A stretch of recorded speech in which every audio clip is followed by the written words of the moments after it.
So it looks like the government wasn't really bluffing when it comes to the tech antitrust hearings that they had a few months ago, at least not with Google, because the Department of Justice, they are now attempting to force Google to sell their Google Chrome browser as part of the antitrust case that they have brought against them. So let's get a little bit of background on this first for the people who might not be that familiar with antitrust laws. These laws essentially exist to prevent companies from becoming monopolies and to promote competition, which really is the main thing that produces a monopoly, is lack of competition, lack of anyone being able to compete with them. And the first company that might come to mind when you think of monopolies, if you learned about antitrust in school, is Standard Oil. So this was a company back in the day that essentially had a monopoly on the oil industry. No other company was able to compete with them. They were able to set their prices so low. They were able to source more oil than other companies were. And as a result, they started buying out the competition. They were crushing everybody else. They would purposefully put their prices so low that other places just couldn't put it down enough to compete with them. Like, they would purposefully lose money. Similar to what Amazon does, really, where they set their prices so low where they barely make any margin of profit.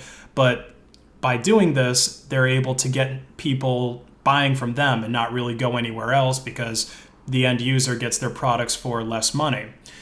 And the problem here is that when a company starts to establish a monopoly, they're able to start jacking their prices up, or they're able to refuse service to other people. And when that happens and there's nowhere else to go, you're pretty much screwed. Like, that company has you by the balls because there's nobody else in town that is offering a product or service that competes with that company.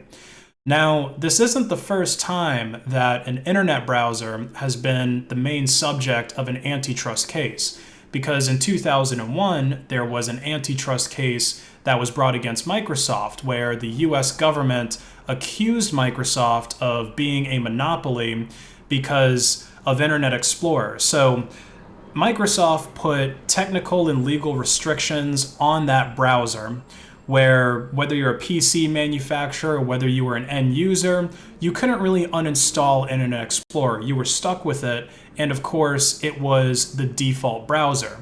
So in layman's terms, if you had Windows, which of course was the default, or not the default, but by a large margin, it was the dominant operating system of that time, you were essentially stuck with Internet Explorer. You couldn't uninstall it. It was the default one, and this was considered a monopoly. And that actually led to Microsoft winning the browser wars. There weren't many other browsers that were even in existence at that time. I think Netscape and Opera might have been the only other two mainstream browser alternatives. But of course, end users, they don't really install new browsers that often, especially not in the early 2000s when computers were just starting to become common and internet speeds were much slower back then. So even for somebody who did have the technical knowledge to go and install a new browser and change that to be the default one, you're still going to be limited by the download speed. It's going to take a long time, and it's going to be a bit of a daunting task to actually do that. So now, with this Google antitrust law, we're seeing a lot of similarities between the Microsoft one. Currently, Google dominates the browser world. About 2/3 of all of the browsers in existence on the internet are Google Chrome. But the way that Google achieved this market share dominance is a little bit different than Microsoft's. You see, Chrome isn't actually the default web browser on most platforms. It's really only the default browser on Chrome OS and Pixel phones, which are both manufactured by Google. And as we can see from this slide, Chrome OS is nowhere near the dominating desktop operating system. And Google also isn't the default vendor, or it isn't the favored vendor for most mobile phone hardware either. Samsung is. And on Samsung phones, Chrome also isn't the default browser. In fact, I don't think Chrome is even installed on most Samsung phones, at least not by default. You have to go and download it from the App Store. Instead, you have Samsung's internet browser, which in all honesty is pretty shit. It's one of the worst browsers that I've ever used, and I don't think there's a whole lot of people that actually end up sticking with that browser. But the point is, Google Chrome's browser dominance was not achieved in the same way that Internet Explorer's was, by just being the default application on the default operating system that most people are buying by default. So how did Google achieve this dominance? Well, there's a few answers to that question. The first one is advertising.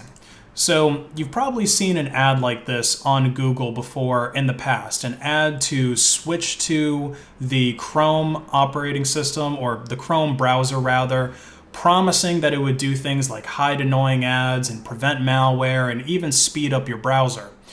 And considering that Google is one of the most used websites and by far the most used search engine, a lot of people are going to see this ad and they're probably going to trust it, considering that Google, most people trust the answers that they get from Google, whether they're searching for a recipe or anything else. So why not just trust something that Google is just telling you outright, that they're just broadcasting to you every single time you visit the page before you even type in your search query? And there were even memes that were pro-Google back in the day when I was in high school, like this one, which is actually pretty close to reality. It's amazing how memes can do that. You see, the main reason to use Internet Explorer, it's to download Google Chrome or something else that is better than Internet Explorer. I mean, I can't even think of a time when people genuinely liked Internet Explorer, and the only real advocates for it were boomer tech noobs who really only liked Internet Explorer because it was familiar to them, because the UI of Firefox or Google Chrome, even though it's very, very similar, I guess would confuse them and they just wouldn't know how to drive it. And then there's the second reason, which honestly is the biggest one, incompetence of the competition. So as you can see, Internet Explorer was on top, and it stayed on top until about mid-2012 when Chrome finally overtook them. And the reason why Chrome overtook them is because Microsoft failed to improve Internet Explorer. Both of them are equally big companies. In fact, I think Microsoft was an even bigger company back then. And like I stated previously, IE had the advantage of being the default browser on most operating systems that were in use. But it sucks so much that anybody who actually knew how to install a new browser would do so, or they would pay $40, take it to Geek Squad, have them do it. That was probably one of the most common applications that I installed for people was Google Chrome, and it didn't matter whether they were using a PC or a Mac. People wanted Google Chrome installed, or they would have their kids do it for them, right? They'd say, hey, Jimmy, come in here, install Google Chrome on my new computer, and boom, there you go. They would go ahead and start using that. So the browsers, they just sucked. This is the reason why Google Chrome was able to overtake them. And same thing with Firefox to a degree, although Firefox, they get a little bit of an excuse because Mozilla is obviously nowhere near as big of a company as Google or Microsoft were, but Firefox still dropped the ball. I've been using Firefox for a while, and you can ask anybody who's been using Firefox for more than a decade, and they'll tell you Firefox used to be so much better, but over the years, they just, I don't know what they've been doing. They've been screwing up their browser, they've been making it worse, and so more and more people are deciding to switch to Chrome over the past decade.